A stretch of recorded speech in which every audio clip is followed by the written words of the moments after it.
Welcome everybody to uSTADIUM Fantasy Live Week 12 edition. With me as always is my co-host, fantasy football extraordinaire, the Bersh Bombs himself, Stephon. How's it going, brother?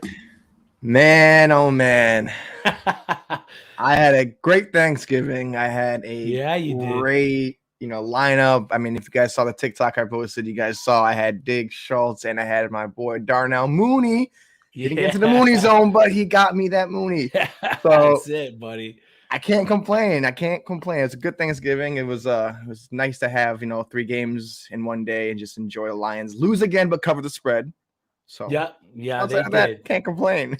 They just can't buy a win. They just can't do it. So just buy the points. Yeah, so just buy the points. Some bigger news out of the Thanksgiving Thursday. We saw Waller go down with a knee injury. He escaped serious structural damage. It was just an IT band strain. There has been no timeline on his return.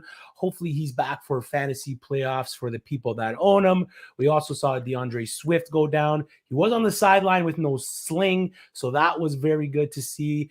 He escaped major injury as well. It looked like maybe just an AC joint sprain, so he might miss a couple of weeks as well. But other than that, it was a bad week for my Saints. F in the chat for them. I don't think they're going to make the playoffs. Just too many injuries going on there. I don't see it happening for them down the stretch. They got a somewhat tough schedule. They got Dallas this coming Thursday. So I'm just going to enjoy football for the rest of the year and kind of bury my head in the sand and just take in the fantasy aspects of it. But again, before we get into the show, like the stream, subscribe to the channel. We are brought to you by BettorFantasy, which is a new free-to-play app that lets you sync your leagues and bet on those matchups. You can cash out for gift cards when your bet hits and even help raise money for charity along the way. It's available for iPhone and Android in all 50 states. And to all the commissioners out there, right now, Better Fantasy has an awesome giveaway running. You get your whole league signed up for free on the Better Fantasy app, and you get $150 Trophy Smack gift card. No questions asked. It's not a contest. You get your league on there. You got to go to www.bettorfantasy.com/Trophy Smack. That's www.bettorfantasy.com/Trophy Smack. You get your whole league on there. You get $150 towards Trophy Smack to put towards another piece of trash talking, another piece of bragging rights for you and your league mates with a trophy. I mean, I got a couple in some of the leagues I'm in, and it's a traveling trophy, so I enjoy my name's on there. I enjoy seeing it. I enjoy chirping the guys who don't have their names on there. So, I mean, go there. It's free money for Trophy Smack. You can't beat something like that, right, Steph? You got trophies in a bunch of your leagues? I'm actually about to have someone give me one of my trophies. I'm going to show it to you. Honestly, I love it. I'm going to probably try to get some of my league mates into it, get another trophy going. That, like I said, that trophy, having it with your name on it, it just looks like it's not like the real NFL, but like a traveling trophy, especially. Yeah. Makes it official. It's like it sits in my room and it's on like a little trophy stand, and I just love it. I love it because it's got my name on there, Yeah, I dig it. I dig it a lot. Just a couple key notes before we get started here. AJ Brown has been placed on the IR, so he's going to miss at least 3 weeks. Devastating news for the Tennessee Titans and fantasy owners who own AJ Brown. Michael Carter is out, as we all know that. Jordan Howard is out. Antonio Brown is out. Corey Davis is doubtful. It's not looking like he's going to play for the New York Jets. Kadarius Toney is doubtful. Aaron Jones is questionable to play. it's one of those years, man. It's one of those years. Just keep chalking them up there. A bunch of big names are going down.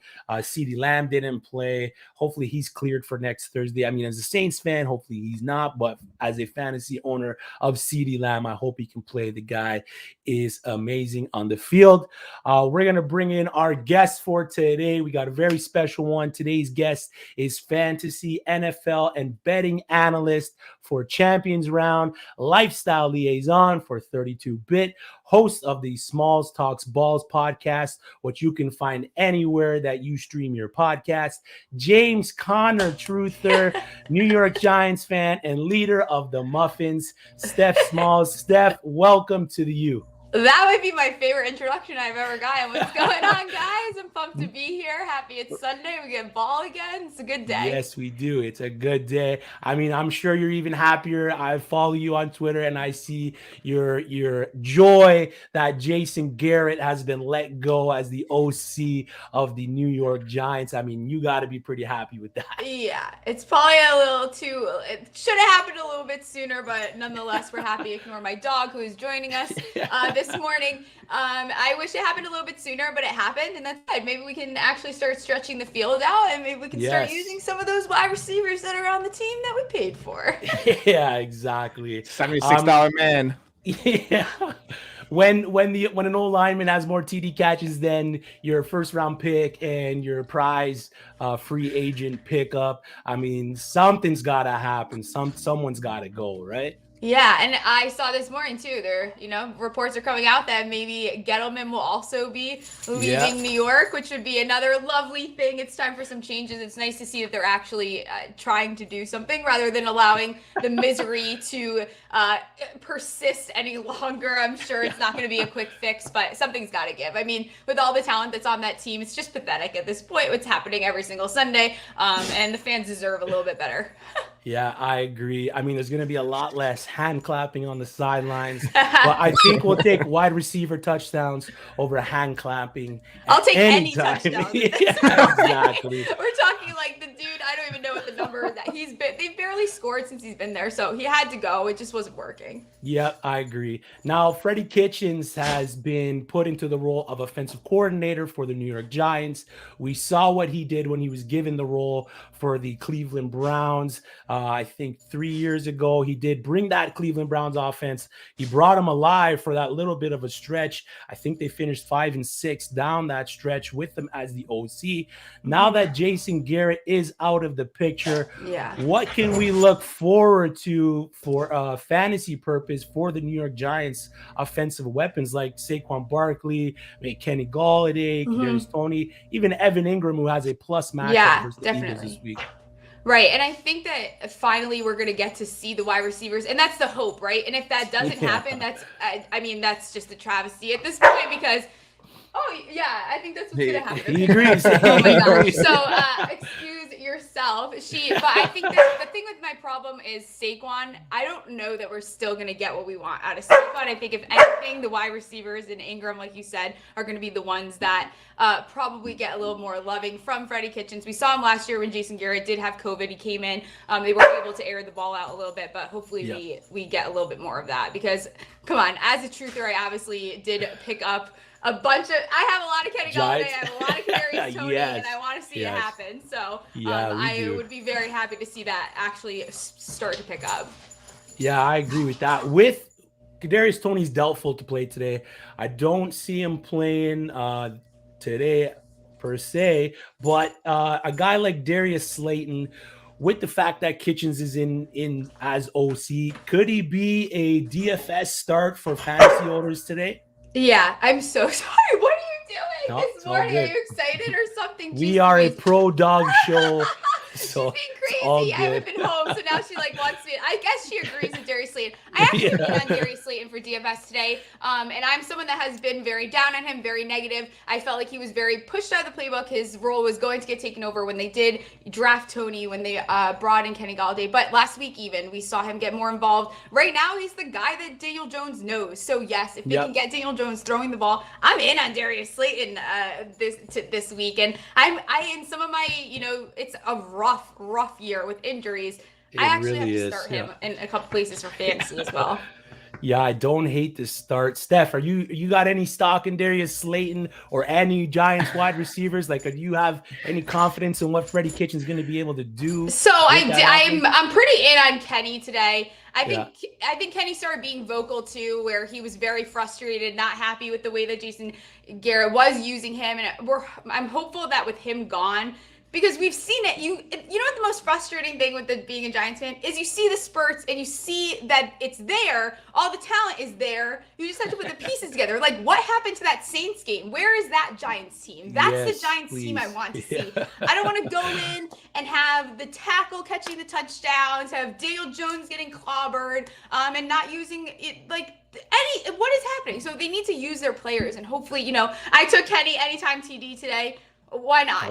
Hopefully that is the optimism that I have with this Giants team, with the change. They might come out, even you saw the Browns when OBJ left. Sometimes it takes that, something to give. That next game, they usually light it up. So I'm hoping for one of those games.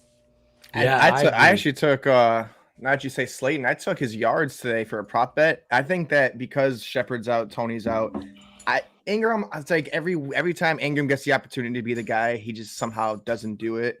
I think it's Slayton, Galladay. I love Barkley this week personally. I think when Kitchens had like Nick Chubb and Kareem Hunt, he knew what to do with them. I think Barkley is back 2 weeks out of the injury. He played a little bit last week. Chris knows how I feel about injuries. I don't like to start the guy the week of when he comes back, but the week after the injury, I'm all for it.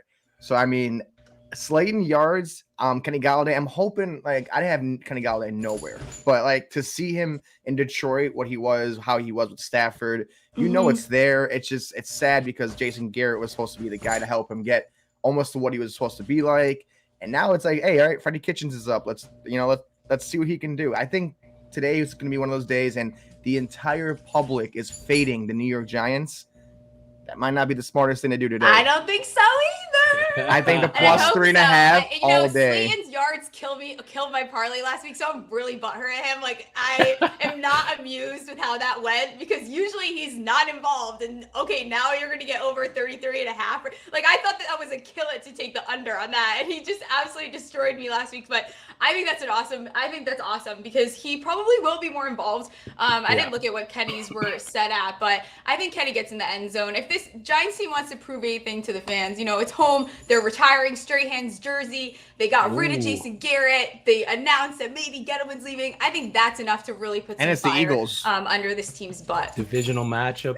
This is if you're going to win a game. Juice is there. This is it. Yeah. And I mean, the Eagles are heating up. That's the only thing that worries me. The Eagles look good. They've quietly snuck their way to 5-6. They have the easiest schedule remaining in the league, in the division. They don't have to go on the road again. But if you want to slow the Eagles down and you want to make a statement in the NFC East, it's to go in and you win today. Yeah, and run that ball. Make sure Jalen Hurts it's like the Patrick Mahomes effect.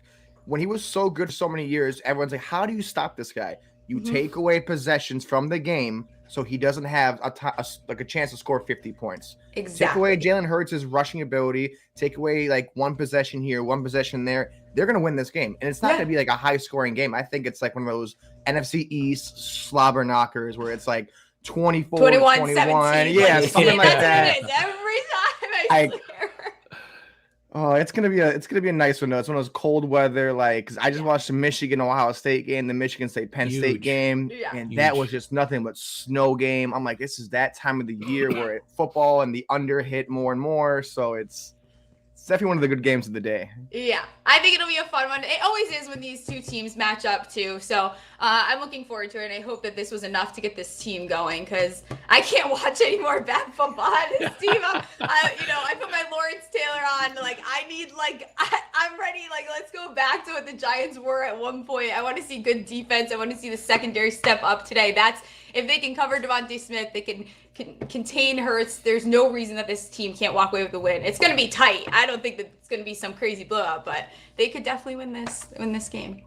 Yeah, I agree. I'm looking forward to the New York Giants fantasy day with Freddie Kitchens and Jason Garrett. I too own a lot of Kenny Golladay. I drafted him a bunch, but he's let me down week in, week out. But I'm looking forward to today with Kitchens. We're going to play a little fantasy football word association. You give me the first thing that pops into your head. I'm going to give you a bunch of players, and we'll go from there. You can give me a little context too if you want. I don't mind it. But the first one I got for you is Denver Broncos running back Javonta Williams.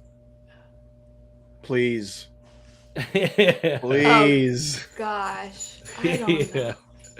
I mean, it's been up and down. He's been splitting. I don't want to say bust, and I hate that that's coming to my mind because he's not a bust, but it's just not happening yet. It's delayed. Like his what everyone was expecting is delayed. And trust me, it hurts my own feelings because I was one of those riding high on that train. But is it just one word? Because I want to say you could say as much words as you want, but I'm on the same boat. We've been hyping him up every week. I think we've called it Javonta hype week every weekend. I mean, we have to look right. One of the calls, right? Right. Every week we do the same thing. It's like me and Kadarius Toney. Like I'm like, no, it's coming. I'm telling you, this is the one. This is the one.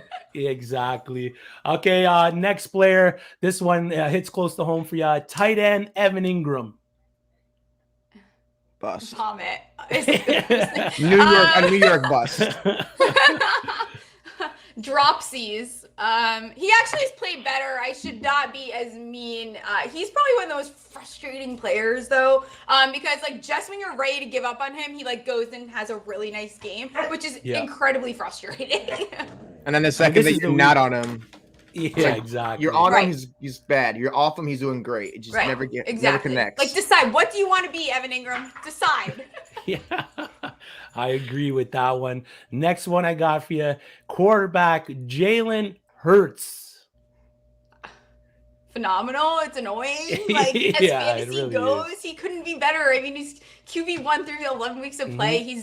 There's no one that's going to really slow him down as long as he's able to keep up with this. I mean, he was a steal for where he was going also in drafts. And I was a little bit lower on him, not because I didn't trust him, because I think he's a great talent. It's more the team that I didn't expect to be able to utilize him properly, but they are.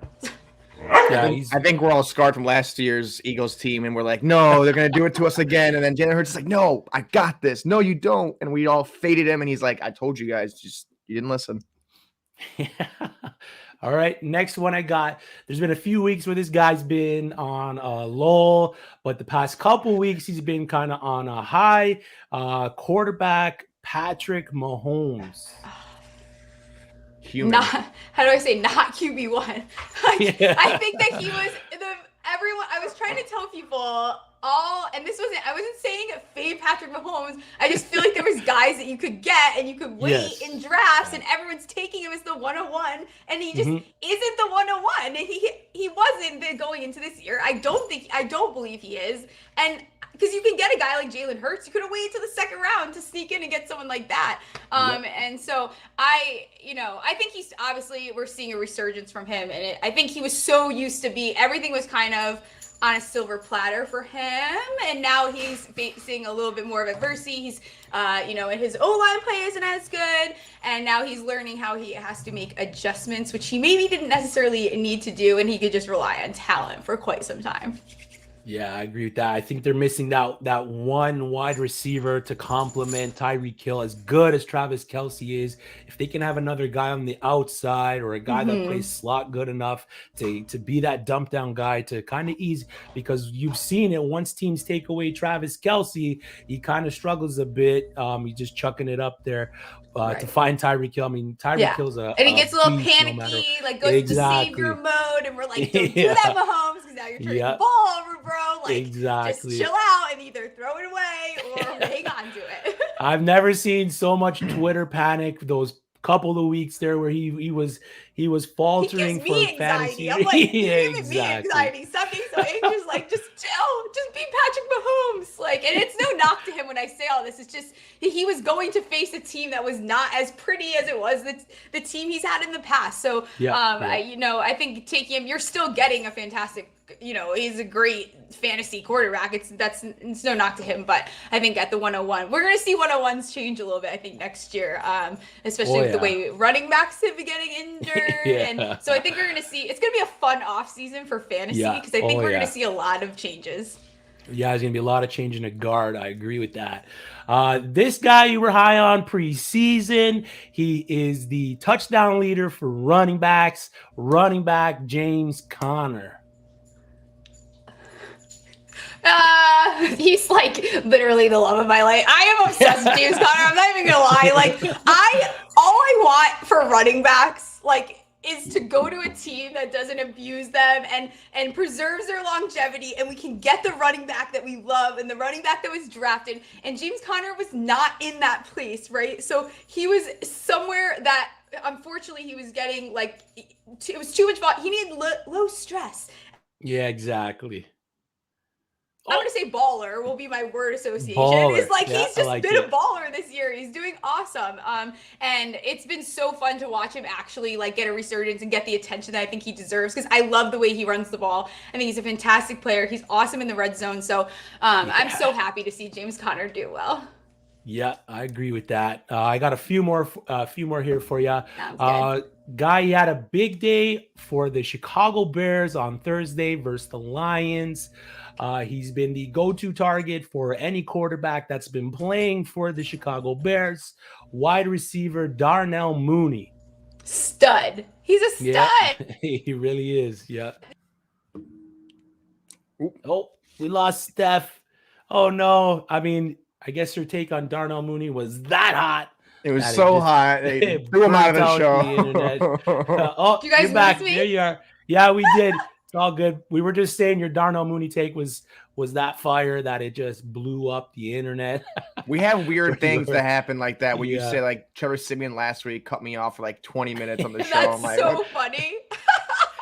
But yeah, we agree. Darnell Mooney, stud, definitely raised his draft stock going into next season. Like, he's that player that you're like, why don't I have him on more teams? So I regret not drafting more of him this year. Yeah, definitely a potential league winner. I mean, most people probably got him off waivers halfway through the season. So the fact that even Andy Dalton's getting him the ball now, I mean, he's absolutely balling out. I got two more for you, then we'll take some questions from the viewers. Tight end Kyle Pitts.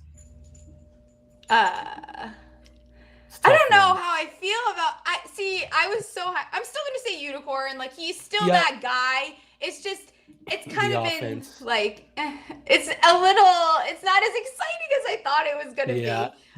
But I think he's still, he's still someone. He's still in the top 10. He's every week, doing well. So I have him on a lot of teams, but he's one of those guys that gets really frustrating because you'll have him in and then he'll have that week that he has like 4 points. Like, him and Devontae Smith drive me effing crazy because it's like, what you'll go and put him in and then they play and they get you like 2 points that week, but then next week it's like 30 plus points. Yeah, I think the Calvin Ridley situation kind of put a hamper on his production.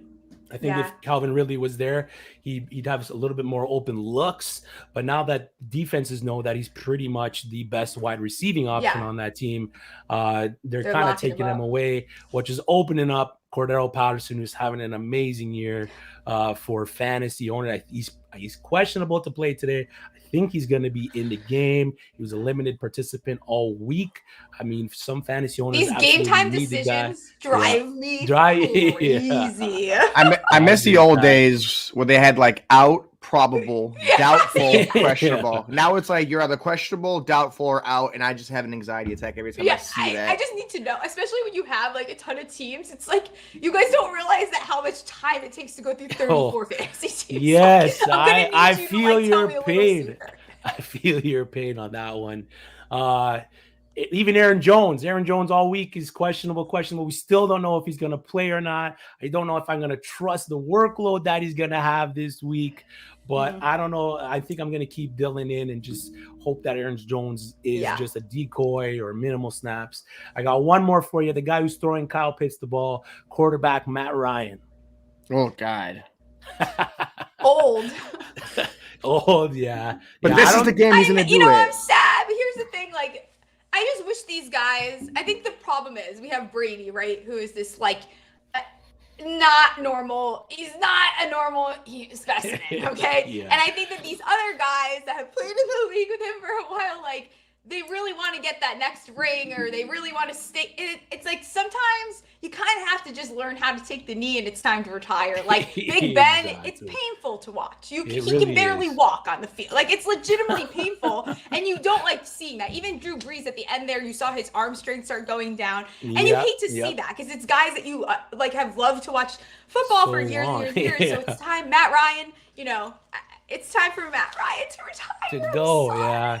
If he can't throw 2 touchdowns this game, if he cannot do it against the Jacksonville Jaguars, it's been a pathetic 2 weeks for Matt Ryan. Like, it's bad. It's sad because you kind of saw in the beginning, you're like, oh, we were all wrong. Like, he could totally do this another 2 years. Exactly. Like, they were smart not to draft a quarterback yet. Like, it wasn't that big of a deal. And now it's like, I don't know. You're making me nervous, bro.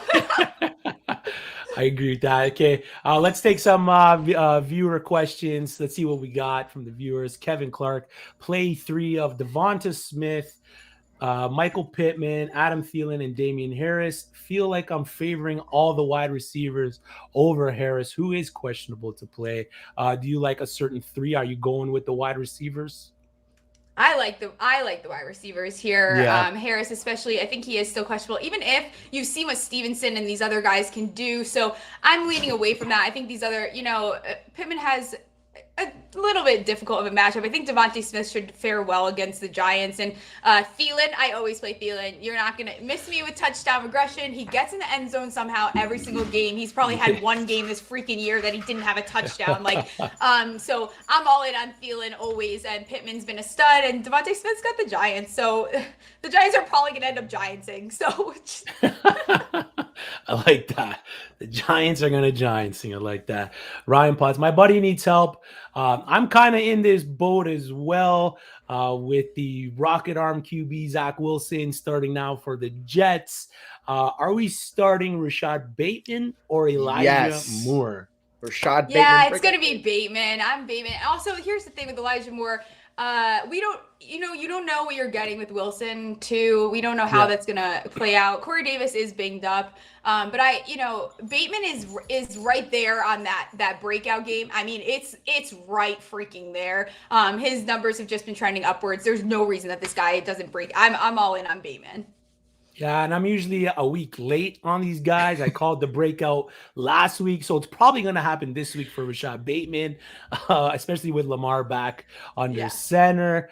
So we're rolling with Rashad Bateman. Ryan, tell your buddy to put Rashad Bateman into his lineups. I'm looking forward to it. Who's your pick to score 4+ TDs this week? I don't know if we'll get another repeat of that, but we had 2 of them last week. We already had one with Josh Allen on Thursday. You could be quarterback, wide receiver, running back. Is there anyone you think has the opportunity to score 4? I mean, James Conner always has the opportunity just based on where he is. I think, and who I think is kind of been pushing. I saw it last week. I felt like Justin Jefferson could very much pull that off. Oh my God, yeah. Like he's there. Like as long as Kubiak can pull his head out of his butt, like I really think that they could do it. I really think Justin Jefferson could do it. I think we see him do that at some point by the end of this season. I mean, JJ's been balling out and a little bit quietly where people are not. I was tweeting like crazy last week. I'm in Twitter jail right now, which is why my Twitter's been a little bit quiet. But last week I was tweeting like crazy. I'm like, you guys need to respect this guy. Like everyone's blowing up. He is so good. He really is. He really is. And it's crazy how many teams passed up on him in the draft. And he's absolutely balling out. I mean, guys picked before him were Henry Ruggs was picked before him, which is absolutely crazy. You had CeeDee Lamb picked before him, which I think was okay. Rager too. Rager was picked before him. I mean, there's a ton of guys picked before him that, I mean, some of these teams like Philly, could you imagine having Justin Jefferson and Devonta Smith on the offensive side of the ball? Oh my gosh. Is just bananas. Cordell Patterson's playing. Cordell is in? Yes, he's active. Cordero is in the game. Thank That's you, Jesus. huge. Yeah, that's huge for fantasy owners. I mean, I missed him last week. It's good that he's in. Hopefully that opens up the field too for Kyle Pitts, and Kyle Pitts has his breakout game. We like it. We got one more question before we let you go. Here at the uSTADIUM, we've rolled out a new app feature called Takes, where you're going to be able to put the points you've accumulated on the app into one of your sports takes, and you're going to be able to cash in those sports takes if they hit, and eventually you're going to be able to make money off those points. Steph, if you had to have a money-making hot take for week 12, what is it?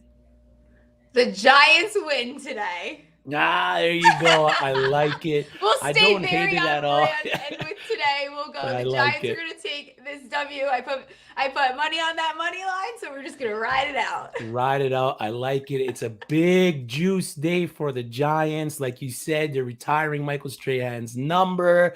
They got a new OC in Freddie Kitchens. Jason Garrett's out of the picture. Dave Gettleman's going to be out of the picture soon. So I like the take. Steph, thank you for your time. We appreciate it. Yes. Let the people know where they can find you. Let them know what you got going on. Fantasy football, outside of fantasy football. The floor is yours. Thank you so much for having me on. This was so much fun. I love doing shows on Sunday. I haven't been able to do them in a while, so this was a blast. I apologize for my dog participating in the entire show. She usually is well behaved, but we just moved to Michigan, so she has been a little bit wild lately adjusting. But you guys can find me on Twitter at Steffi Smalls with 3 L's. All my work is with Champions Round.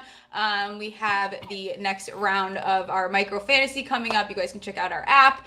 I have a show every week, Smalls Talks Balls. Every day is draft day, but all the stuff you can find on my Twitter usually. I do a good job when I am out of Twitter jail, which I think I have 2 days left. I'll be posting all that stuff. But thank you again for having me on, and pray go Giants. Go Giants. Thank you for your time, Steph. Good luck. See ya. See ya. Thanks again, Steph, for coming on. Great guest. Again, like the stream, subscribe to the channel.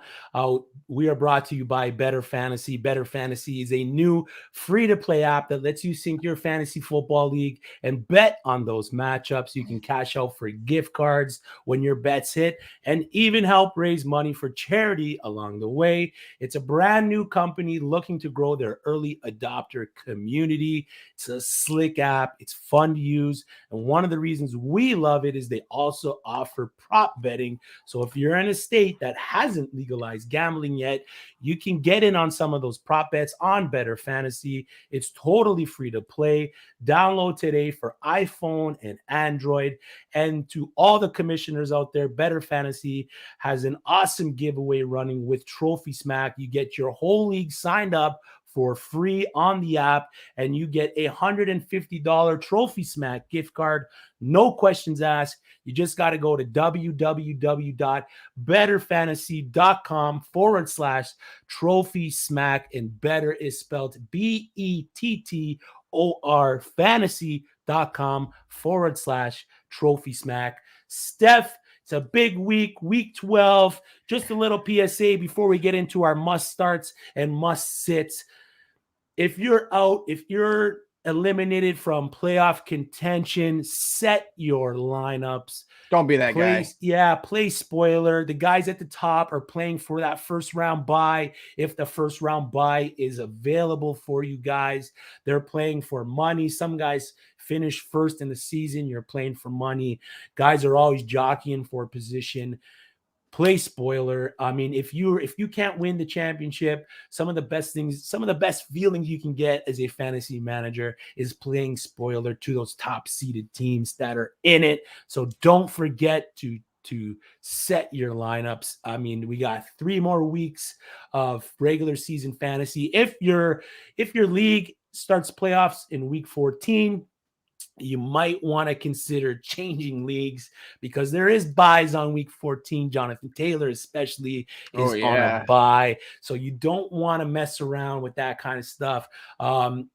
Championships shouldn't be decided on weeks with a bye, as well as you don't want your championship weekend on week 18 when some teams are sitting most of their studs. So that sweet spot for playoffs is week 15 to 17, 15, 16, 17, where there's no buys. Teams are still fighting to get into the playoffs in the NFL. And that's that playoff sweet spot, especially with the added week. So Steph, you ready to get into these start sits, brother? Oh, I've been ready because I'm hoping this. I didn't have a good week last week with them. I kind of was like hit or miss. So I made sure this week was more of like a fundamentally like sound, more of a like it bust or not, a bust free week. So hopefully I'll get more. One of your starts this week, wide receiver Laviska Shenault for the Jacksonville Jaguars. He struggled early. Now that Jamal Agnew is out, we can hope that he kind of takes on that role. But tell us why you're feeling comfortable starting Laviska Shenault this week. So it's Urban Meyer comes out and says early in the week that we need to get him involved. Either if it's backfield touches, if it's something. Jamal Agnew is like, okay, hey, I'm out now. This is your time. This guy should have been a star since week 2. This guy he's like the Swiss Army knife that we want. He could play running back. He could play receiver. He's like Deebo Samuel, Cordero Patterson. He's that kind of a player. But the numbers, the playing time has not been there. I don't know if it's the losing season. I don't know if Urban Meyer doesn't know how to use the guy. Yep. But I mean, with Jamal Agnew out, DJ Chark is out. Exactly. Get this guy the ball because you're not going to win games. You're going to just look better when you lose. Grind out these wins, Urban Meyer. Don't just try to go 0-16. We know you're going to tank. We know you're going to have a bad season. Get Laviska the ball, man. He's had nothing but like upside all year. And even this week, I see Jamal Agnew's out. I'm like, okay, this is it. This is the week I project him to get 780 and that coveted touchdown against who? The Atlanta Falcons? Come on. Like this has got to be like I think the Jaguars got to just come in, make a statement, get this win. And Laviska has to be one of the focal points of this offense for them to be successful. And going into next year, you got to have some kind of insight of what's going to happen. So get this guy the ball, please. Yep, I agree with that. Get him the ball. Get the man the ball. Good things are going to happen if you get Shenault the ball. Craps teacher, my favorite playoff DST is the 49ers. How about you guys? Thanks for tuning in, Craps teacher. I agree with that. The 49ers have a great schedule moving forward, especially for the playoffs. If they are on your waiver wire, go pick them up. Another one you can think about adding is the Carolina Panthers. They have been pretty solid as of late, and their playoff schedule is kind of soft as well. So maybe consider picking up the Carolina Panthers. Steph, do you have one that you're looking forward to plugging in for the playoffs? Actually, Craps teacher, I'm on board with you. I picked up the 49ers when they played Jacksonville. Someone dropped them, and I'm looking. I'm like, why would someone drop this defense that's got not only like the easiest schedule, but they just activated Kinlaw. So like they're getting back their defensive players. I think even this week against Minnesota, they could have a good week. And in the playoffs, this is a team and this is a defense I have sitting there. I'm not going to touch them. I don't care what projections say. I don't care if I'm projected 4 points from this week against Minnesota. I'm starting them. I'm starting them every week. I don't have to worry about it. I have Justin Tucker. I have the 49ers defense. Those are two positions, especially you don't want to have to worry about because defense can either make or break you, and a kicker could either get you 1 or 21 like Darren Carlson got you on Thanksgiving. So if you have that, this is one of those solidifying defenses. So Craps teacher, leave them in every week and don't even worry about picking up another streaming defense. Yep, I agree with that. Thanks again for your question, Craps teacher. One of my starts of the week, running back Miles Sanders versus the New York Giants, who we just talked about with Steph Smalls. Sanders outpaced the rest of the Eagles' backfield last game, 16 carries, 2 in the red zone, 1 target, 94 yards. He only played a 46% snap share for his first game back from the IR. I mean, Nick Sirianni was quoted saying he benched Miles with 5 minutes left in the game when he ran out of bounds to let him know maybe he shouldn't have done that. So his day could have gone better last week. Over the last 4 weeks, the Giants have allowed the 4th most points to the running back. We know Jordan Howard is out. Boston Scott could have a good day. He does have a history versus the Giants of putting up solid numbers. But over the last 3 weeks, the Eagles are outpacing every team in the NFL by a big margin, averaging 42.7 carries per game through that time. The next closest team is the Colts with 34.3. So they are rushing the ball. I think over the last 3 games, they have thrown 100 less yards per game over that time. So they're not airing the ball out as much. They're using the ground to grind out these games. He's 5th in breakaway run rate at 7.3%. So the opportunity for breakout runs is there with the amount that he gets the ball. I mean, the floor that has been created with the Howard designation, the load he carried last game, the amount the Eagles are running the ball, it's shaping up to be a must-start game for Booby Miles. If you want to win, put Booby in. 15 carries, 85 yards, a touchdown. I got him at 3 receptions and 20 yards, so a little bit on the lower side. I could see Kenny Gainwell coming in and taking some of those catches from him, but that puts him right around that 18 fantasy points mark, good enough to be a low-end RB1, high-end RB2 for you guys. So start Miles Sanders where you got him. You got any Miles Sanders? Are you trusting Miles Sanders this week? Man, I remember we were saying the whole time. Yeah, I know. I don't. And like I see your start. I'm like, this guy's. But you know what though? I looked at the numbers. What, he had 16 carries last week, 94 yards. Is Kenny Gainwell active today? I believe Kenny Gainwell is active today. All right, it doesn't matter anyways. Yeah. we said it. We don't want to go back on it, but you know what?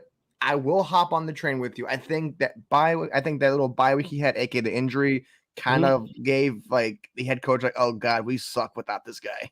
Like Jordan Howard's good, but we need Miles Sanders back. So I'm gonna hop on there with you. I really hope it doesn't bite me in the butt this time. Please, Miles Sanders. Please make us look good. Yeah, that's it.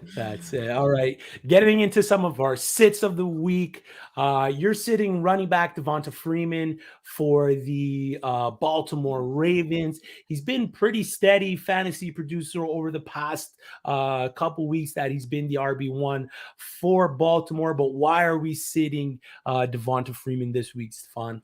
I do like him. I mean, it's not that I hate him. I just see that Latavius Murray is back to being fully healthy. It's the Cleveland Browns. I don't know if that he's gonna get the touchdown that he needs to kind of save his day.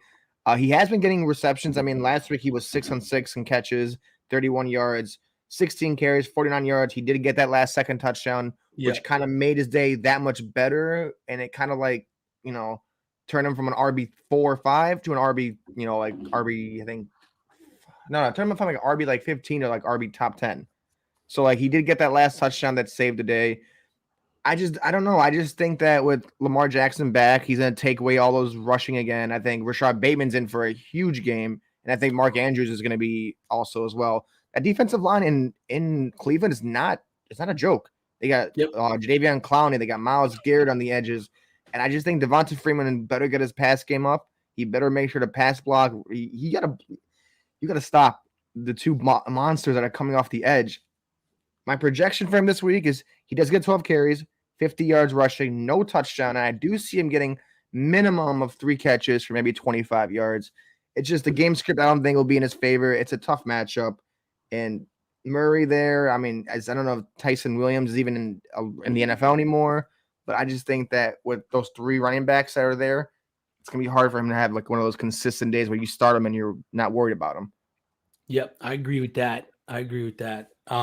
My running back sit of the week, especially Myles Gaskin versus Carolina. Gaskin has a pattern since week 5, a solid outing followed by a poor showing. And last week he paid dividends versus a porous Jets run defense. We heard Evan from Better Fantasy say, maybe you should start the guy just because of the amount of points the Jets defense are putting up. But this week he faces Carolina. It's a defense that has given up the second least amount of points to the position on the year. So we're expecting a poor outing from Gaskin. Miami is 3rd last in rushing attempts on the season, averaging 22.5 per game. He might end up having a decent day just based on the touches he's been given, averaging about 20 per game over the last 3 since Malcolm Brown has been out. But the matchup, the game script, I just don't see it happening for Myles Gaskin today. I like that one. My week 12 projection for Myles, 15 carries, 60 yards, about 3 catches, 15 yards, good enough for 9 half-point PPR points. So I'm not excited to start any Dolphins this week, but especially Myles Gaskin out of the backfield. We got a very special guest coming on with us until 12 o'clock here for you guys. It is Will. He was with us earlier on in the season from Better Fantasy. Again, Better Fantasy is a new free-to-play app that lets you sync your football league and bet on those matchups.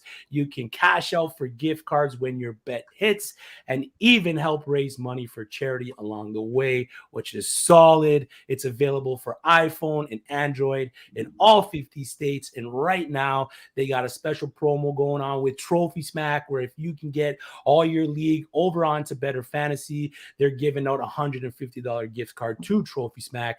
You just got to go to bettorfantasy.com/Trophy Smack, better spelled BETTOR fantasy.com/Trophy Smack. Will, how's it going, brother? Wow.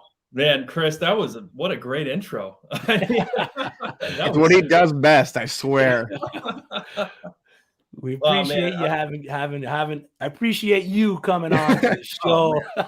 Guys, the pleasure's all mine. It's great to be back. Had a blast the first time around and pumped to run it back here for a few minutes. So yeah. Really excited about the Trophy Smack promo we're doing. Yeah. I mean, it's like I've had people text me and email me and stuff. It's like, what's the catch?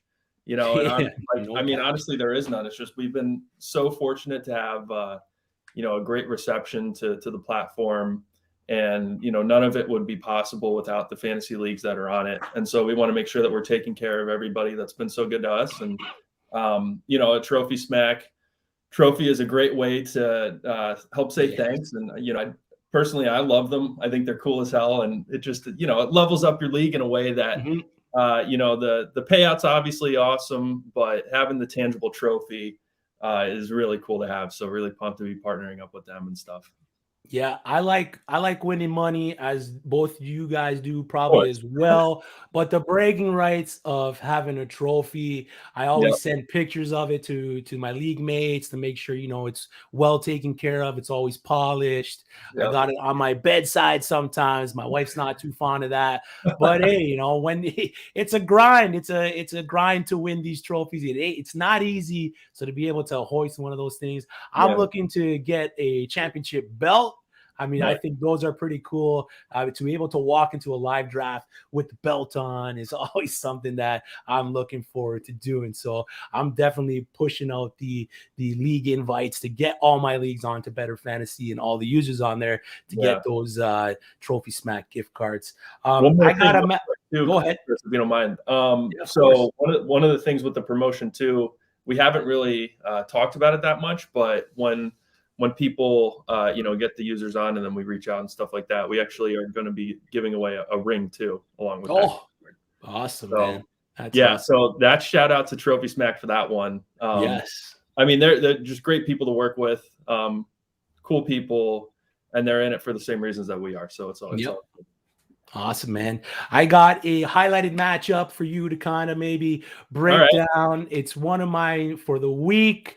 If we can pull that up, Splash, and we can see if I got a good chance of winning, if I don't got a good chance of winning. Last week, I had a decent chance. I had Jonathan Taylor in my lineup, but I lost. I left the win on the bench. Left Elijah Moore on the bench. But this week, I think I got a good chance. I got a good team. We're just waiting for Splash to pull it up, but we can move forward. Do you have 3 props from the Better Fantasy app that you can give the viewers right now? That maybe just cash in props that you are almost 100% are gonna hit.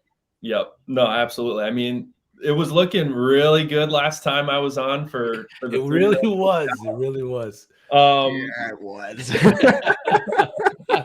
I mean, it's embarrassing how much time I spend thinking about these. So I'd like to think that there's some good thought behind it. First one, this is pretty much about the player here. It's Joe Mixon. I mean, yep. I have a love affair with Joe Mixon as a football player. Just unbelievably talented. He's powerful and moves like, a ballerina. It's just unbelievable. So I'm going Joe Mixon over 16 fantasy points, which is I like it.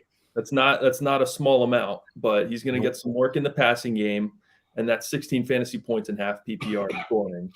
So I think he catches a couple balls. I think he, does some work out of the receiving game, and then he's gonna put in work on the ground too, and maybe score a few times. So I like Joe Mixon over 16 fantasy points. I don't know what you guys think. I just honestly went on there right now, and Yep, nice. Last time I bet against this guy, Will. He goes, no, Zeke Elliott's going to get under rushing yards. I'm like, nah, there's no way Zeke Elliott gets under in rushing yards. End of the day, I'm looking at the scoreboard. I'm like, this guy got 3 yards under his rushing total. And Will knew it. Yeah. I'm not betting against you when it comes to that. I heard you do that. The first thing I went on the app, put 250 credits on that bet, and almost had what, $1,500, I think. So I've been okay on there. So I'm trying to build a little bank going on. Yeah. The nice thing about it is, you just slowly matriculate the better bucks up, and you're going to cash out at some point. You just got to stick with it.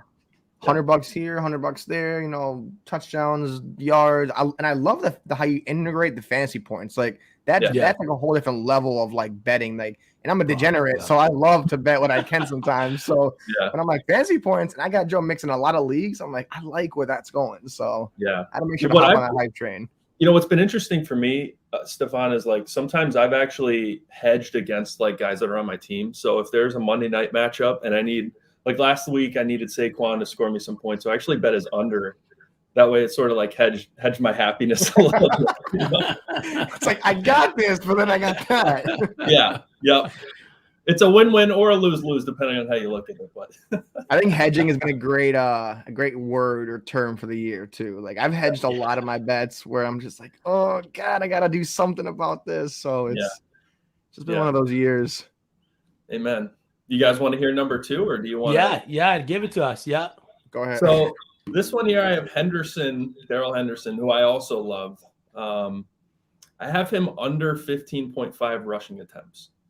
Oh, so he's only versus Green Bay. Yeah, okay. Yeah, he's only eclipsed that 15.5 mark 4 times this year. Normally he's hovering right around that 12 spot.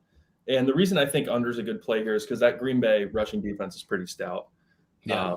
I think, the Rams are probably going to try and look to give Odell a couple more targets. I think they're going to try and work Henderson into the passing game too. And Michelle will probably come in and take a few of those rushes. So I feel pretty good about 15.5 rushing attempts under. I actually, that's probably the bet that I feel the best about here.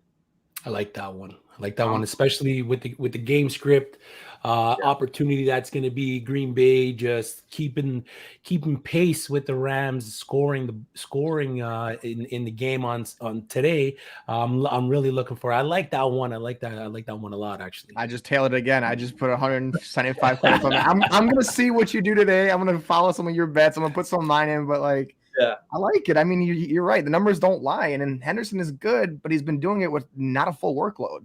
Yep. So I don't know. It's weird. Yep. So I feel pretty good about that one. He's also a guy that I have everywhere on like every. Yes. So, yeah. What do you think? Okay, I have one that I'm looking at, and it's like, is it a trap or no? Javonta Williams fantasy points over under 10.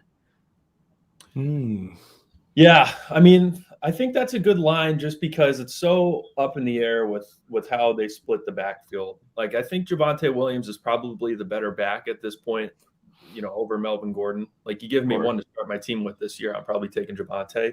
But it's tough. It's tough to totally defer completely to him if you're the Broncos because Gordon's been solid. He is the veteran. They're both going to get their work. I think that the fantasy points between those two sort of it's all about touchdown luck at a certain. Right. So 10 could be a good number, but touchdown here, touchdown there, or no lack thereof, it could sway things. Yeah, agree with that. You got one more for us? Yeah, man. I mean, I could go all day, but I got I've got $600 left. Let's go. I got one more pretty good one I'm feeling about, and that's Logan Thomas over 3.5 receptions. Oh, Logan Thomas returning from IR. I like it. And it's a little greasy there in the sense that it's his first game back from injury. So who knows? I mean, he could go out there and sort of just like not feel awesome, and they don't play him the rest of the game, which is always tough. But I mean, when he's on, I mean, this guy's catching like 7 balls a game, like it's nothing. Yeah. So I mean, assuming he's healthy and assuming everything's good to go there, 3.5 feels like a pretty easy number to eclipse. Yeah, I agree. You need to do that on the first drive.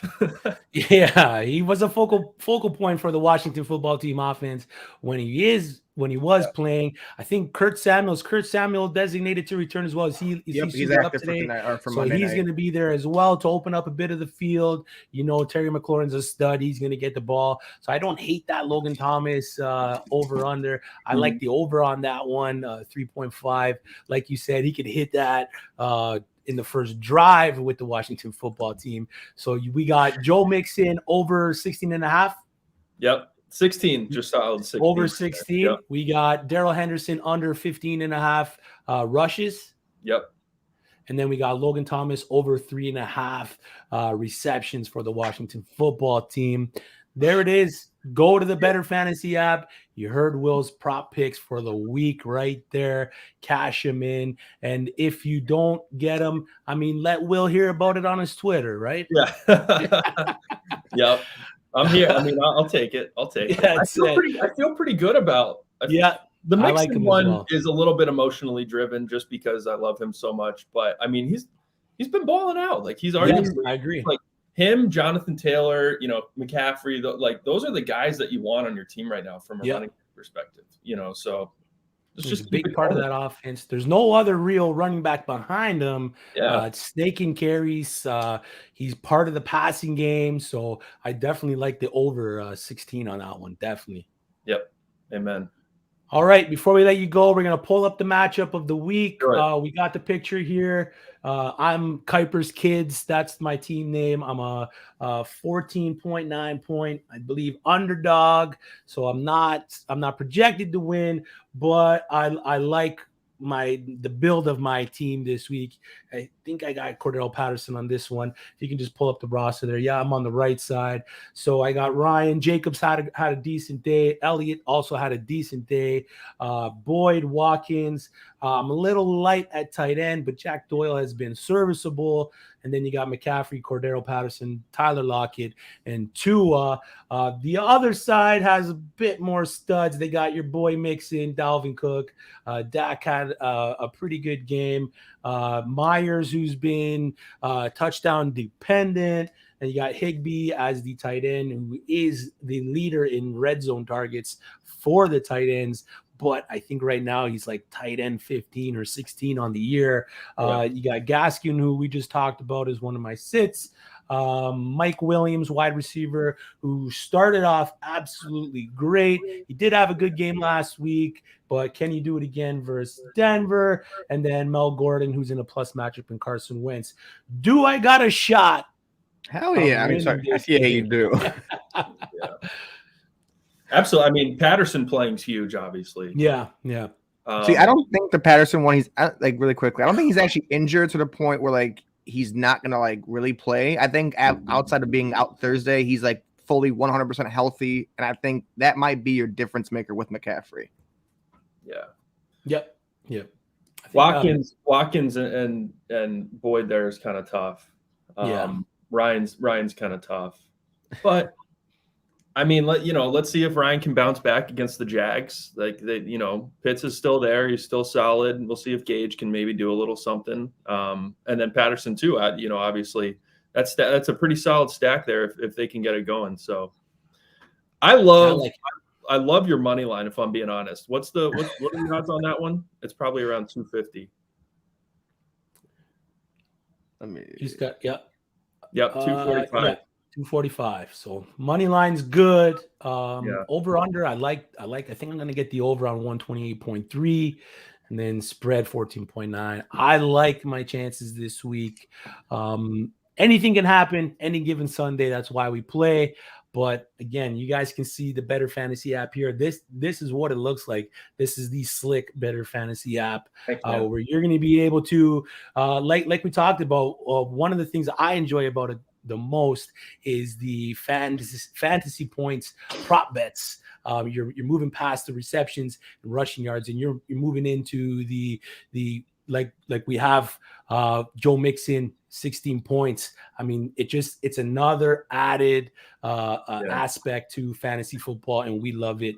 You got time for some questions? Yeah, man, absolutely. And just really quick on the fantasy prop bets thing, I think the thing that's cool about that is sort of, I've been playing fantasy for 15 years now, and that's how I watch games. You know what I mean? Like I watch a 1 yard screenplay happen, and I'm like, oh, there's 0.6 points.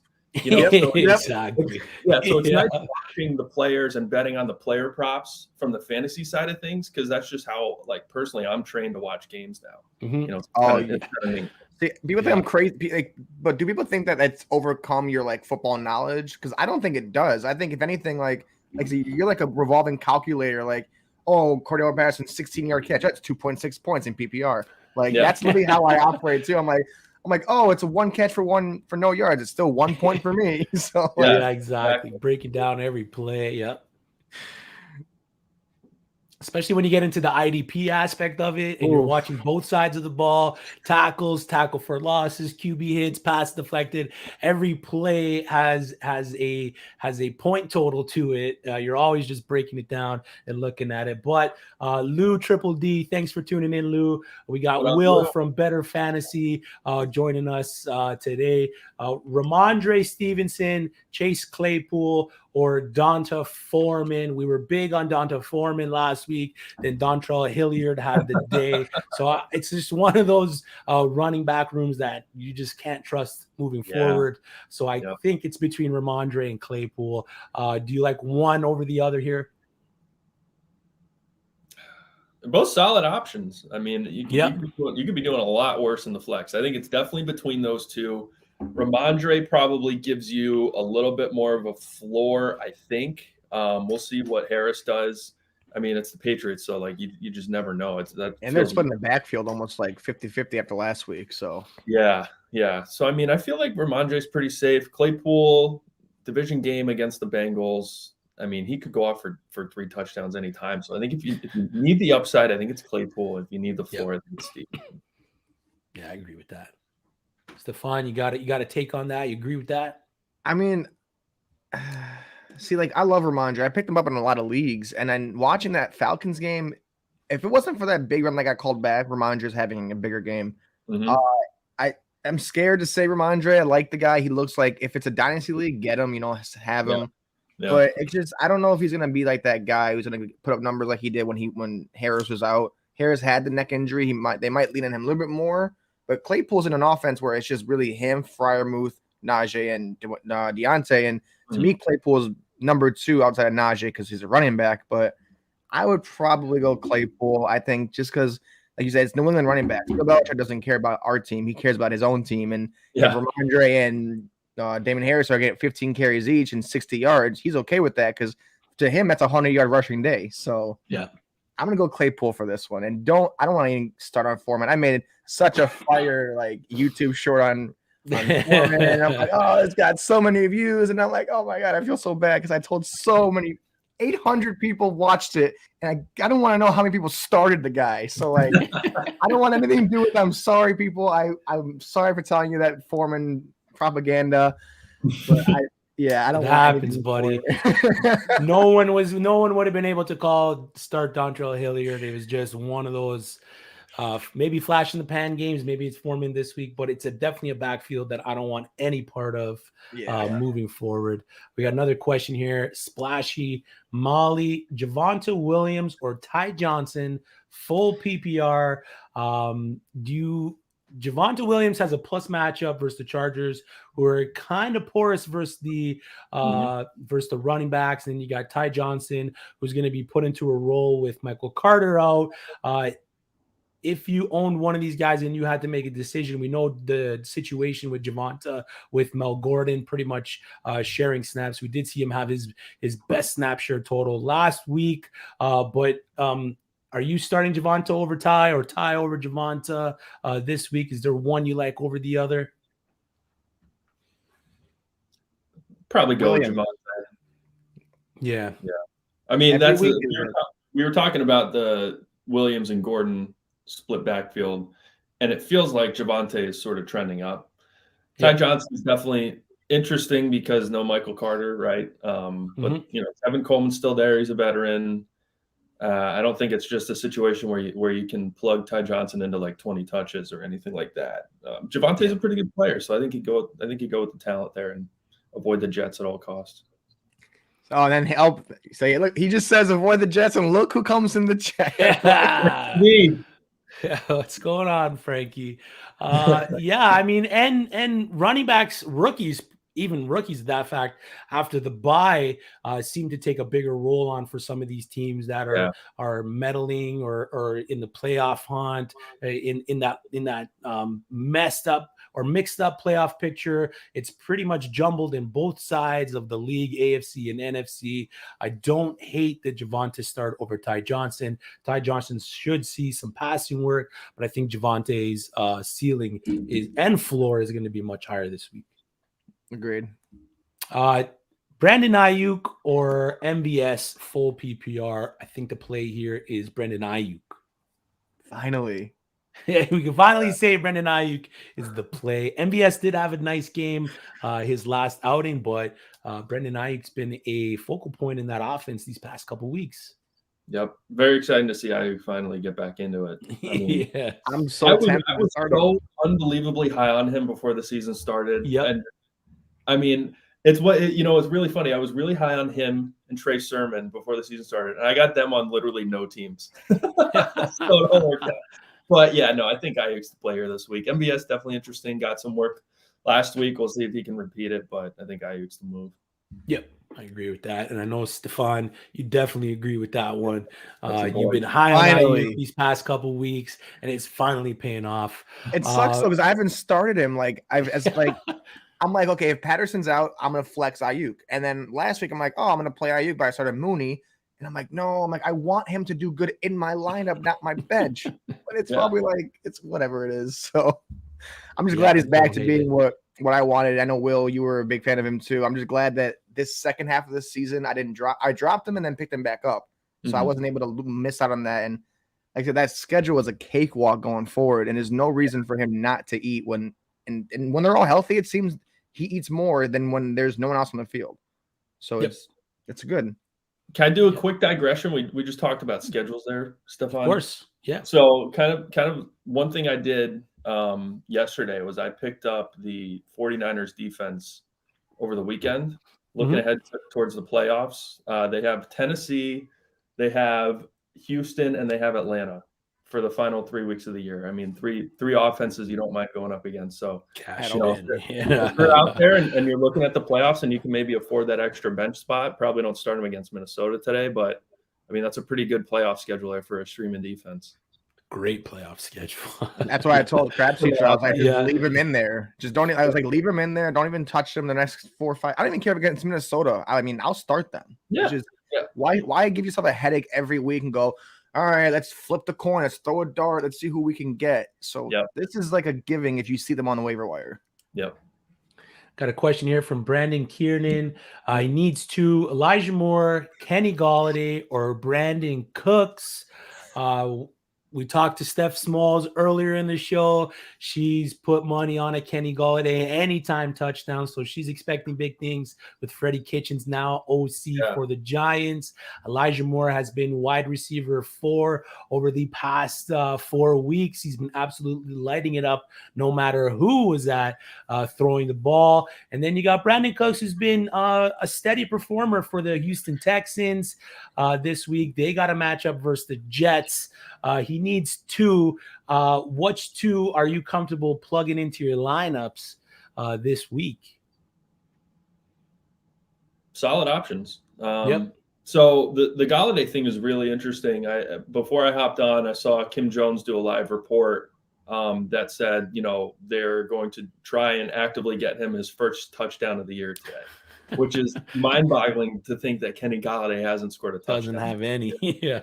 So, I think Elijah Moore is the one you'd go for sure. I love him as a prospect and as a player. I think he's very explosive.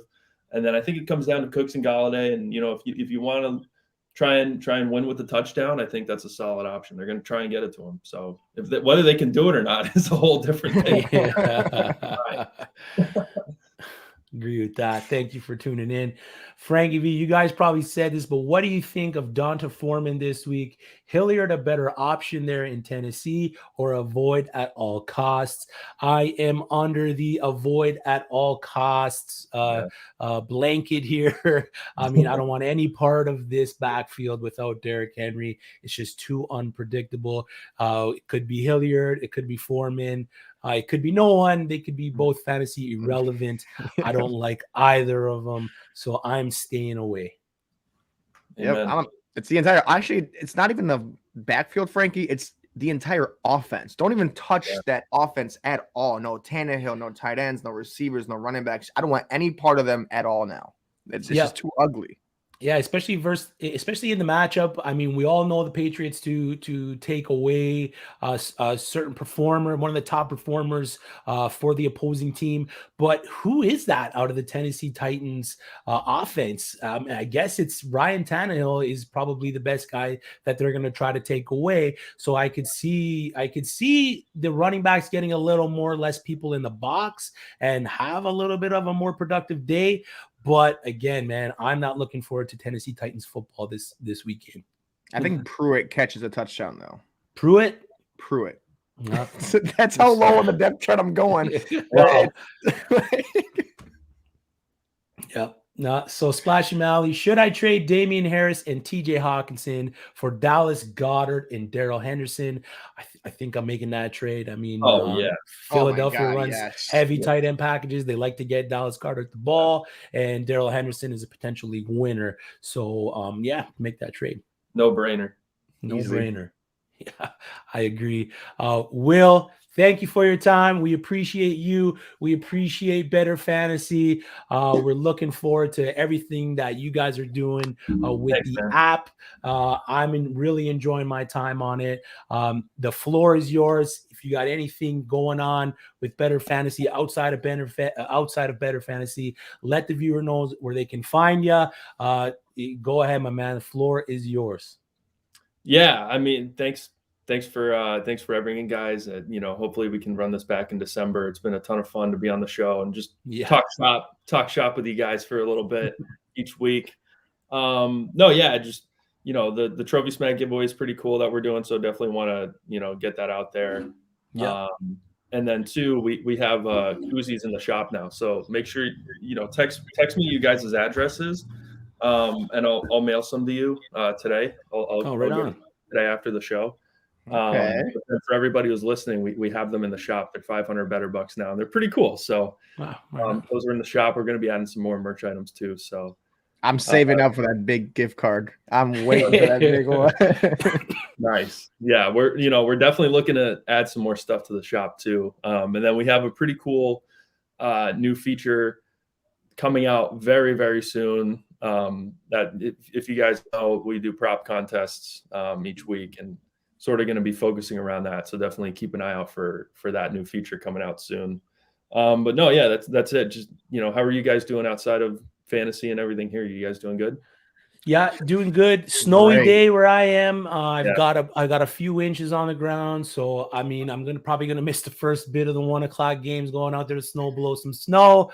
But other than that, man, can't complain. I'm ready to go. Ready for the fantasy playoffs. Yeah, man. And I'm kind of getting a little Sad that the season's just flying by. I hate this part of the season. I mean, it's week 12. We're going into week 13. Couple weeks away from playoffs. Then it's all over. But I mean, I've had a blast. I've had a blast with uSTADIUM. I had a blast talking with you guys from Better Fantasy and just enjoying my time. Thanks, man. Stefan, you want to do a little Colts Bucks spread action or what? I like it. You want to give me the Bucks -3? Yeah. All right. Give me the Bucks -3. And I'm sorry, I don't know if you're a Colts fan or not, but it's not going to be pretty. No, I'm a Giants fan, so I'm ready to get smoked by the Eagles today. I'll double that down, actually, and I'll give you one or two options you could take if you want. I'll take no Jonathan Taylor rushing touchdown this week or no Galladay passing or receiving touchdown this week. Which one would you want to take that you think I'll take all of them. All right, so I'll take no JT and no Galladay, and I'll take the Bucks -3. Yep. All right, you guys heard it. Friendly 5. Friendly 5. 5 Bitcoin. 5 Bitcoin. Hey, Aaron Rodgers sent me a $10 Bitcoin like a few weeks ago, so I've got something. Nice. Did he send you some feet pics too with that or no? I listen, if you can send a few extra like zeros on top of that, make my life a little easier, be a little bit nicer. But hey, I can't ask for too much. That was a good little like incentive. Yeah, like it. All right, Will. Thanks, man. Have a good weekend. Good luck.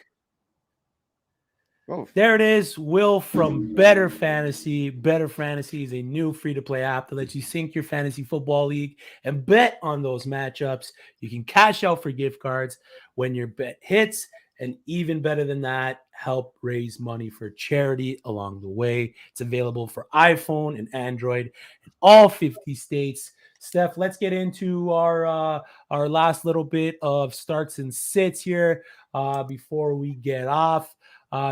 Your one of your running back starts, your boy from your team, the Tampa Bay Buccaneers, Leonard Fournette.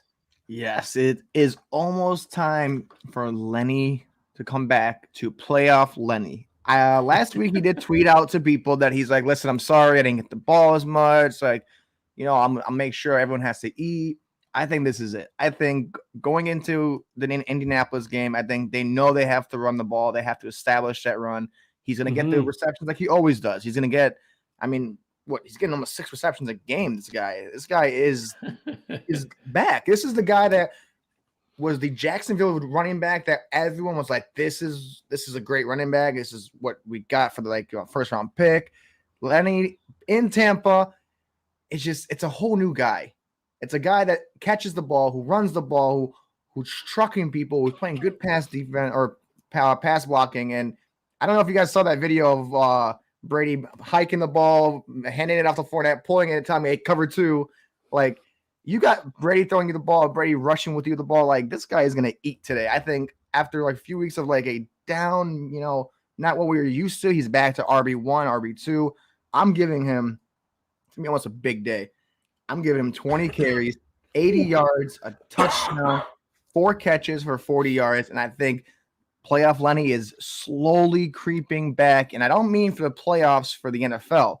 I mean for your fantasy team. This is going to be the guy to have that will win you your leagues. This is your RB2. I know this is not your head guy. It's not your workhorse guy because no one drafted Leonard Fournette to be the RB1 unless you did the 0 RB trick. But this is the guy, and the rest of the season, Leonard Fournette's going to be the reason that you win your championship games. It's a good schedule. He's a good running back. He's not abused like half the running backs in the league are. Get Leonard Fournette in your lineup. If the trade deadline's passed, you missed out on a great guy to have. So hey, yes, that was that last week one. Yeah, I agree with that face. But I don't think it's going to happen going forward. No more Rojo. No more Rojo. I like it. I like the start. Start for me this week. Wide receiver. We all know it. Elijah Moore versus the Houston Texans. We know the Rocket rookie is back. I'm wearing the shirt, the Rocket rookie arm shirt you can get at uSTADIUM. Elijah, over the past 4 weeks, we've said it already, he's been the fantasy wide receiver 3 through that span, putting up 71.5 fantasy points, one behind Debo, 25 24 receptions, 336 yards, 4 TDs over the last 3 games. He is wide receiver 2. The guy has had Mike White, Josh Johnson, Joel Flacco tossing him the ball, and now he is getting Zach Wilson back, and owners shouldn't be too worried about it. I mean, the Jets as a whole have changed up their philosophies and schemes since their bye, which is leading to more output from their offense as a whole. Since then, they've averaged 435 yards of total offense per game. Michael LaFleur has moved up to the booth. He's now known as Michael Booth.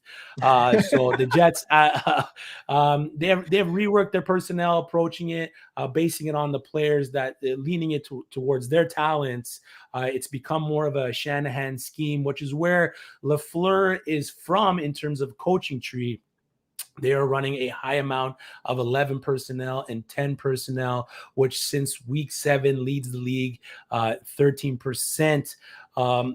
10 personnel. It's utilizing the speed that they have at wide receiver, which has also ultimately led to the breakout of Elijah Moore. Corey Davis is out. We know that much. So the Jets are 3rd in pass attempts per game. So they are throwing the ball a lot. They're 17th in deep targets. The Texans have allowed the 10th most fantasy points to the wide receiver this season. My week 12 projection, I got him at 6 catches, 80 yards, and a touchdown. So he's definitely a start for fantasy owners this week.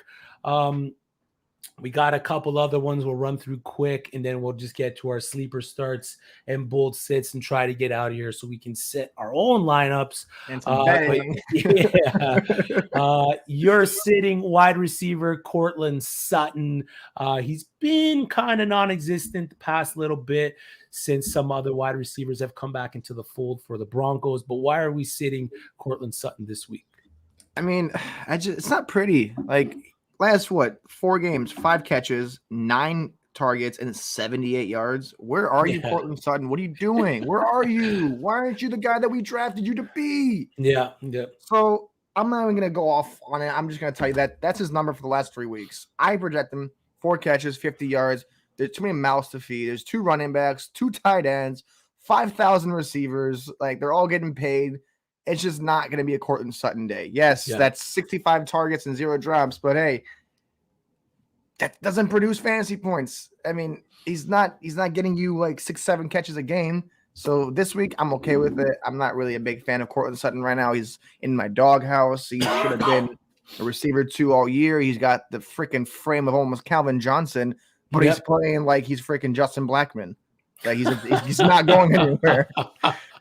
Like, come on. I like it. And I love Justin Blackman. I was a huge fan of that guy. But I agree with that. I don't hate to sit at all, man. He's been, like we said, he's been non-existent, and the matchup versus the Chargers isn't that great. For me, I'm sitting to follow up with Myles Gaskin. I'm sitting Jalen Waddle, wide receiver for the Miami Dolphins versus the Carolina Panthers. The defense as of late has been pretty stout against the wide receiver, allowing 4th fewest points against the position on the year. And over the last 4 weeks, they've allowed the 2nd fewest points to the wide receiver. Over the past 4 weeks, since adding Stephon Gilmore, the Carolina Panthers have only allowed 8 total receptions on average per game to the wide receivers. So the wide receivers aren't getting the ball. The Panthers are 2nd in pass DVOA. The Miami Dolphins have scored the 7th fewest points on average for the season. So they're not a high-powered offense. So the fact that they don't score much points and Carolina doesn't allow much points, and the fact that the Panthers defense has been shutting down the wide receivers, Jalen Waddle, no matter the volume he has been seeing as of late, is a must-sit for me. My Week 12 projection, 5 catches, so he's still going to see the volume, but I only got him for 60 yards, good enough for 8.5.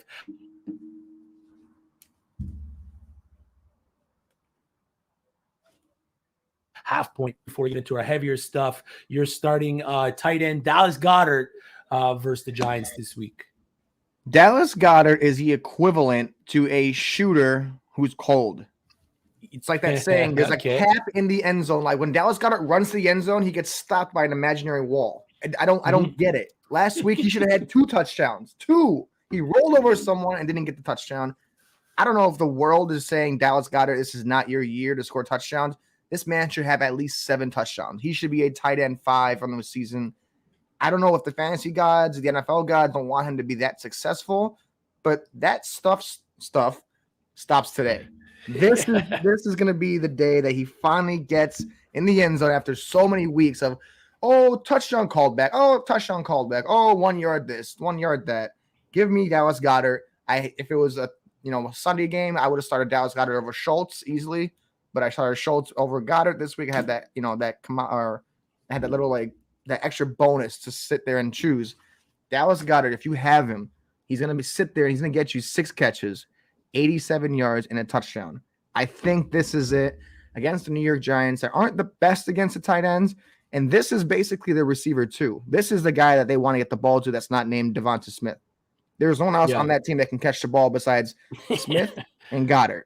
Yep, I agree with that. Feed the man because you're paid the guy. You got rid of Zach Ertz, who's balling out in Arizona.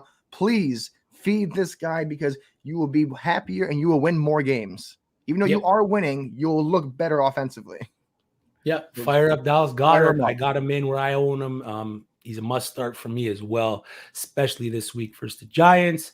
One start for me is running back Melvin Gordon versus the Los Angeles Chargers. The Chargers over the course of the season have allowed the 9th most fantasy points to the running backs on a per game average. They've allowed the 2nd most fantasy points per game in what will be a revenge game. We always love to hype up. Form LG is playing his former team where he spent 5 seasons. I mean, both running backs for the Denver Broncos. I love the situation. The RB2 flex start for your week. Javonta Williams, Melvin Gordon. You can fire them both up. Over the past 5 games, he's finished inside the top 30 in each of those.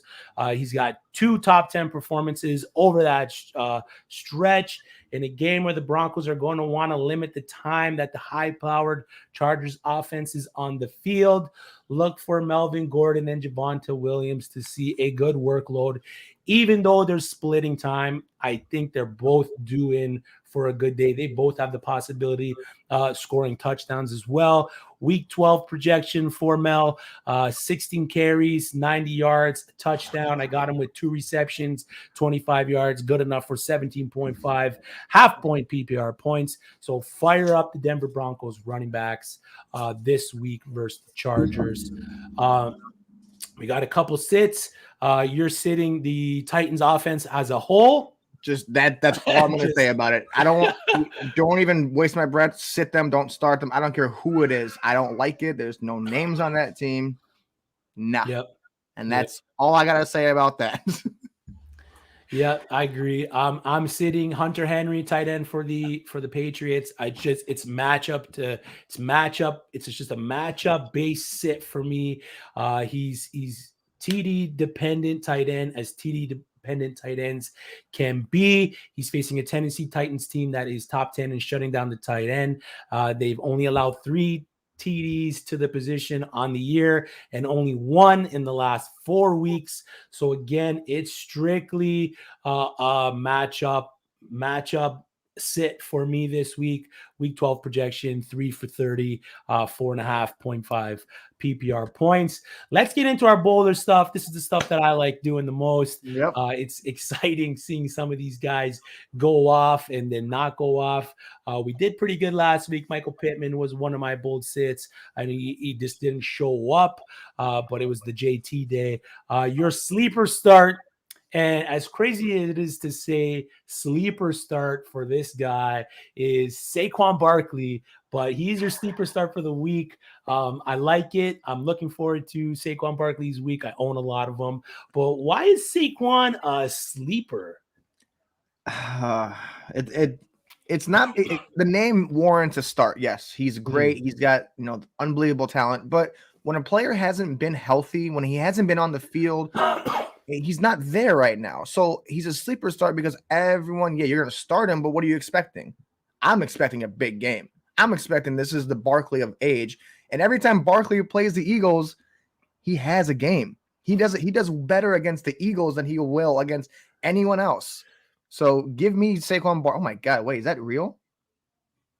Baker Mayfield. Yeah, that is real. Well, after today, that'll be a lot more of a different stat. Wow. I think Barkley's back. I think it's a week removed from the injury. He played last week very scarcely. I mean, last week he would have been a sit for me, and not even a sleeper sit, just a straight up sit. This week, he's back in the lineup. I think he gets the 15 to 20 carries. I think he gets at least 100 yards rushing on the ground, and he might get a touchdown rushing, but I think he might get the receiving touchdown instead. So I have him at 18 total carries, 100 yards, a touch. I'm going to put 0.5 for rushing and 0.5 for receiving. I do think he gets the receiving one, but I do think 1 total touchdown. I think 5 catches for 6 targets and 70 yards. I think this is the Saquon Barkley week like he had against the Saints. I like it a lot, man. I'm hoping you're right. I do like it. Sleeper start for me, running back from the New York Jets, Ty Johnson with Carter out last week. Coleman was the running back that saw the increase in load in terms of carrying the ball. But what makes Ty Johnson a more viable play is his change of pace role and his involvement in the passing game, facing again a Texans team that has allowed the 10th most fantasy points to the RB. He's RB 15 in terms of targets on the year. So he is utilizing that passing game, and that's what's going to give him that edge over at Tevin Coleman, Tevin Coleman might come in and see more carries, but if you're in a PPR league, any kind of PPR league, Ty Johnson's going to be the guy that you're going to want to start. He's RB3 in yards per reception at 10.8 yards. So he's playing deep in the field. He's getting that yak, which is what you want from the running back, catching the ball on those screen plays and little dump offs and stuff like that. But Tevin Coleman is not the RB he once was in his early days with the Falcons. Nope. He isn't as efficient running the rock as he once was. And the Jets see that Ty does more with the ball. He could easily emerge as an RB2 on the day, getting a decent output for fantasy owners. Week 12 projection, I got him with 10 carries, 65 yards, and a touchdown. 4 receptions, 30 yards. So a bit of a low number on the yardage there, but I'm going to keep it low. I know he's probably going to go over that. 17.5 half-point PPR points for Ty Johnson is my call of the week. Let's get into our bold sits. One of my favorite segments on our show, Stefan. Your bold sit, it's pretty bold, man. The guy, he's got the COVID toes, as he called it. But you're sitting Aaron Rodgers versus the Los Angeles Rams. And I just talked how he gave me some Bitcoin, and I'm like, okay, he's a good guy. It's simply matchup, man. It's the turf toe, it's the Rams, it's Jalen Ramsey covering Javonta Adams. I just think that it's gonna be what we. It's not like he's gonna be like, oh, sit him because he's gonna not put up any points. I think the expectation to what he should get is right there. Like turf toe is a big deal in the NFL.